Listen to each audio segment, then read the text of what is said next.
January 23, 1947. A modest house on Palm Island, Miami Beach.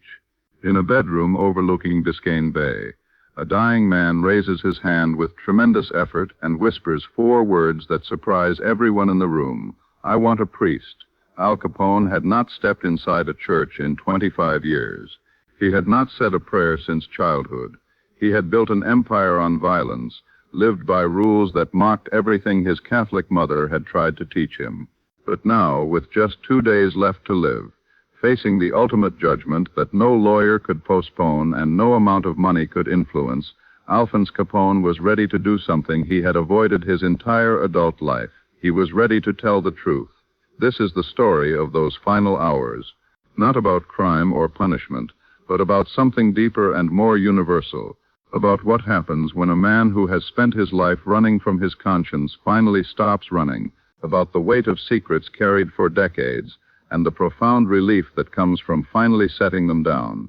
It's a story about redemption, not the kind that comes from courts or newspapers, but the kind that happens in the quiet moments between a human soul and something greater than itself. By January of 1947, Al Capone was dying, and everyone knew it. The syphilis that had infected him in his youth had ravaged his body and mind for decades.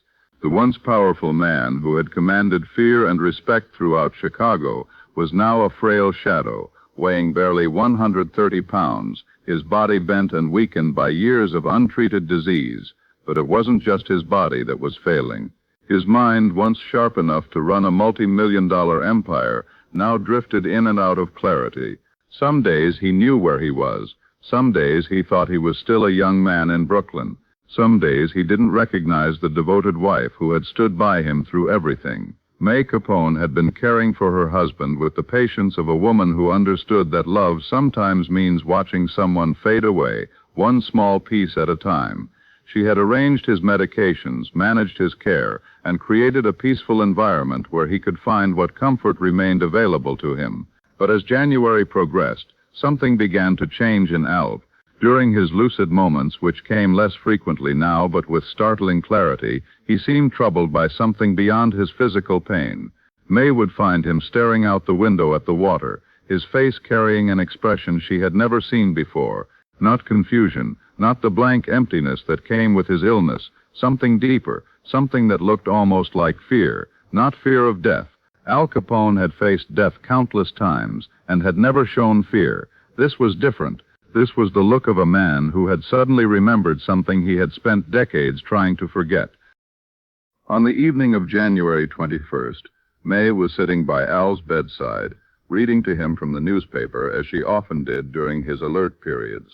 He seemed to be listening, occasionally nodding at familiar names or events. Suddenly, he reached out and grasped her hand with surprising strength. "May," he said, his voice clearer than it had been in weeks. "Yes, Snorky, I've been thinking about my mother." May nodded. Al often spoke about his mother during these final weeks. Teresa Capone had died years earlier, but in his confused state, Al sometimes forgot and asked for her. But this time was different. "I've been thinking about what she used to tell me about God, about judgment, about—" He paused, struggling for words. "About what happens to men like me." May felt something cold settle in her stomach. In all their years together, through prison and exile and illness, Al had never spoken about spiritual matters, not once. He had attended family functions at church, sat through weddings and funerals with proper respect, but faith, real faith, had never been part of his life. "What about it, Snorky?" Al's eyes fixed on hers with an intensity that made her realize this wasn't confused rambling. This was a lucid man facing a terrible clarity. "I've done things, May. You know what I've done. And I keep thinking, what if my mother was right? What if there really is a judgment coming? What if all those years of telling myself it was just business, it was just survival? What if I was wrong?" May didn't know what to say. She had spent 40 years accepting that her husband was a complicated man who had done what he felt necessary to protect his family and build a life for them. She had never asked for details. She had never demanded explanations. She had simply loved him and trusted that whatever else he might be, he was a good man at heart. But now, seeing the torment in his eyes, she realized that Al had been carrying a weight she had never fully understood. "What do you want to do, Snorky?" Al was quiet for a long moment. When he spoke, his voice was barely a whisper. "I want to make things right." That night, Al slept fitfully, muttering words and names that May couldn't quite make out. She dozed in the chair beside his bed, waking periodically to check on him, to adjust his blankets, to simply be present in case he needed her. Around dawn on January 22nd, she woke to find him staring at the ceiling, more alert than he had been in days. "May," he said without looking at her, "I'm here. I need you to call Father McKenna at St. Patrick's." May blinked, certain she had misheard. "What?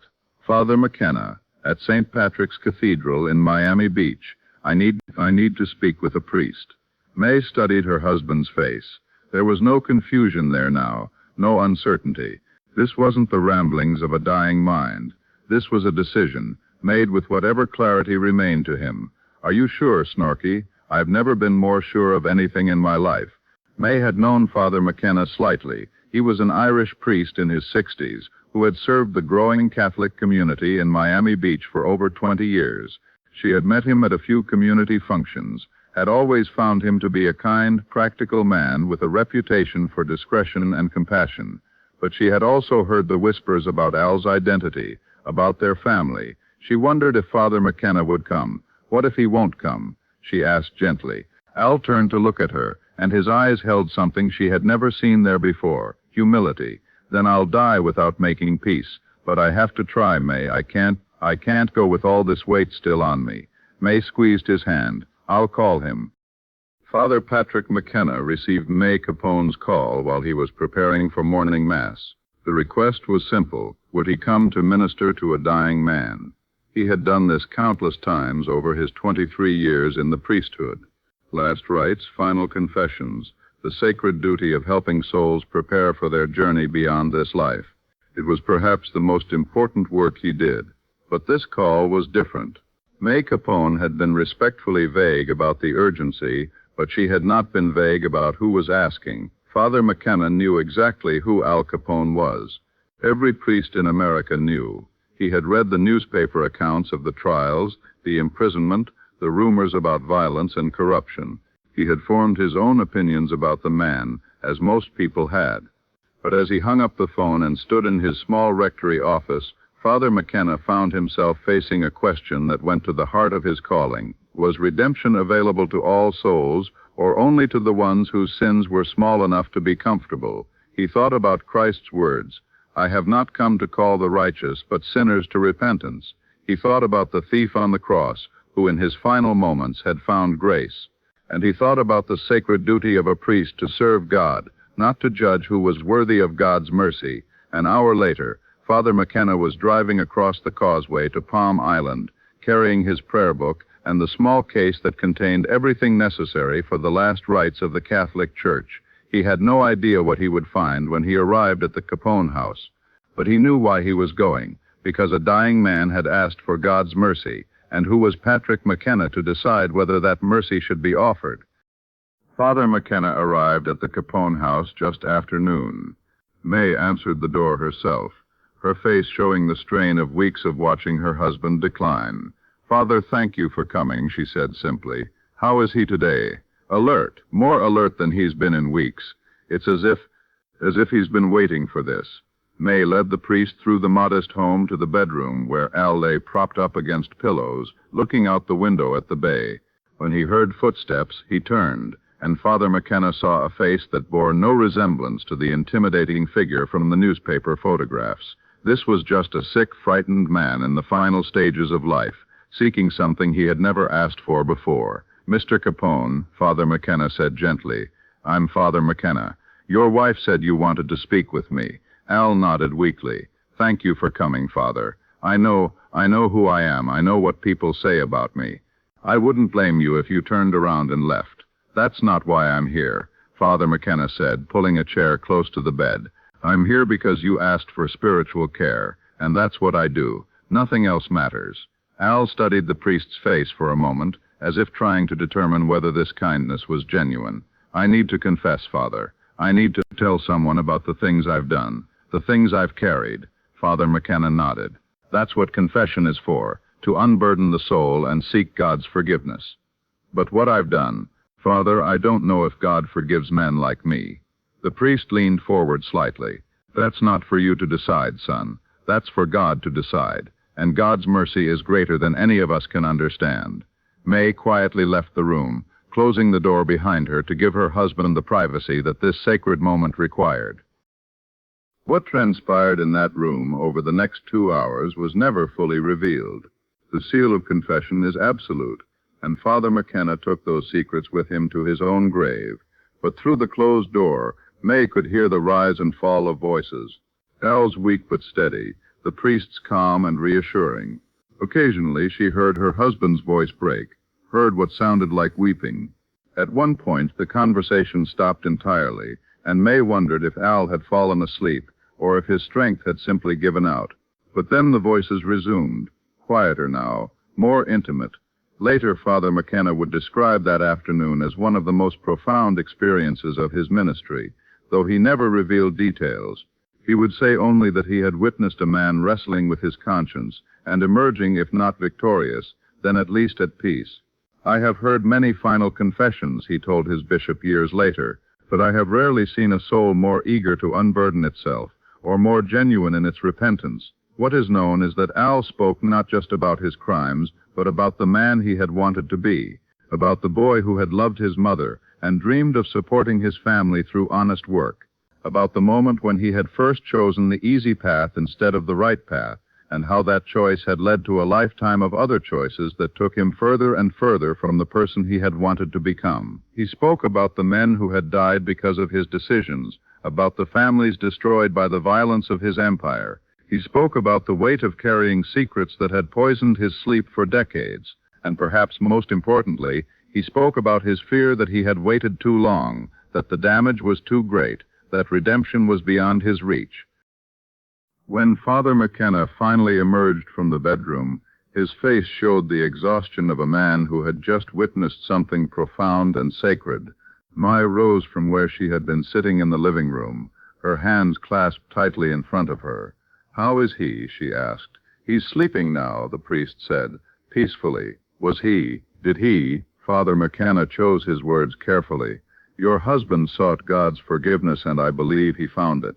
The rest is between him and his Creator." Mai felt tears she hadn't realized she was holding back begin to flow. "Thank you, Father. Thank you for coming. Mrs. Capone," Father McKenna said gently, "I want you to know that what I saw in that room was a man who truly regretted the pain he had caused. Whatever else your husband may have been, in his final days he was a penitent soul seeking mercy." He paused at the door. "He asked me to tell you that he was sorry for the burden his choices placed on your family. He wanted you to know that you and your son were the best parts of his life, and that whatever good remained in him came from your love." After the priest left, Mai sat quietly for a long time, processing what had just occurred. When she finally checked on Al, she found him sleeping more peacefully than he had in weeks. His face, which had carried lines of worry and pain for so long, looked relaxed for the first time in months. Al Capone died 2 days later, on January 25, 1947, at 7:25 in the evening. May was holding his hand. Sonny was at his bedside. The house was quiet except for the sound of waves against the seawall outside. In those final hours, Al had moments of clarity when he spoke quietly with his family. He told Sonny he was proud of the man he had become, proud that his son had chosen a different path. He thanked May for a lifetime of unconditional love. But mostly he seemed at peace in a way that surprised everyone who had known him during his years of power and violence. Father McKenna returned the morning of Al's death to administer last rites. When he arrived, he found a man who faced his final moments with something approaching serenity. "Father," Al whispered when he saw the priest. "I'm here, son. Am I ready?" Father McKenna took Al's hand in his. "God's mercy is infinite, Al. You've made your peace. Trust in that." Al nodded slightly and closed his eyes. A few hours later, he was gone. The newspapers reported the death of Al Capone, notorious gangster, public enemy number one. They recounted his crimes, his imprisonment, his decline into illness and obscurity. But they knew nothing about the man who had spent his final days seeking forgiveness, who had unburdened his soul to God through the ministry of a patient priest, who had died with the knowledge that redemption is possible for anyone brave enough to seek it. Father McKenna conducted Al Capone's funeral mass at St. Mary Star of the Sea Church in Miami Beach. It was a simple service, attended by family and a few close friends. The press was kept at a respectful distance. In his brief homily, Father McKenna spoke not about crime or punishment, but about mercy and redemption, about a God whose love is greater than human understanding, whose forgiveness extends even to those who think they are beyond forgiveness. Years later, when people asked Father McKenna about his ministry to Al Capone, he would always say the same thing. I learned more about God's grace in those few hours than I had in 20 years of traditional pastoral work. The priest understood something that the newspapers and the public never grasped, that Al Capone's final confession was not the story of a criminal seeking to escape punishment, but the story of a human soul recognizing its need for something greater than itself. Every person, Father McKenna often said in later years, carries the capacity for both great evil and great good. What matters is not how far we fall, but whether we have the courage to seek the way back up. Al Capone's last confession reminds us of something we all need to remember, especially as we face our own mortality, that it's never too late to seek forgiveness, never too late to unburden our hearts of the secrets that weigh us down, never too late to admit our mistakes and seek a peace that transcends human judgment. The man who had spent his life running from his conscience finally stopped running in those final days. And in that stopping, in that honest reckoning with his choices and their consequences, he found something he had been missing his entire adult life. He found peace. We all carry things we're not proud of, decisions we regret, words we wish we could take back, actions that haunt our sleep. The story of Al Capone's final confession is not about excusing those choices or minimizing their impact. It's about the profound human need for redemption and the equally profound availability of grace for those brave enough to seek it. Some find that grace in religious confession, others find it in honest conversations with those they've wronged. Still others find it in quiet moments of personal reflection and resolution. The form matters less than the courage it takes to stop running from our consciences and start listening to them, because in the end we all face the same final reckoning, not with judges or juries, but with ourselves and whatever power we believe governs the universe. And in that moment, what matters is not who we were at our worst, but who we chose to become when given the chance to choose again. Al Capone chose in his final days to seek forgiveness rather than justify his actions, to seek peace rather than cling to pride, to trust in mercy rather than despair in judgment. That choice, made by a dying man in a modest bedroom overlooking Biscayne Bay, offers hope to anyone who has ever wondered if redemption is possible. The answer, according to Father McKenna and the God he served, is always yes. But first, you have to be brave enough to ask.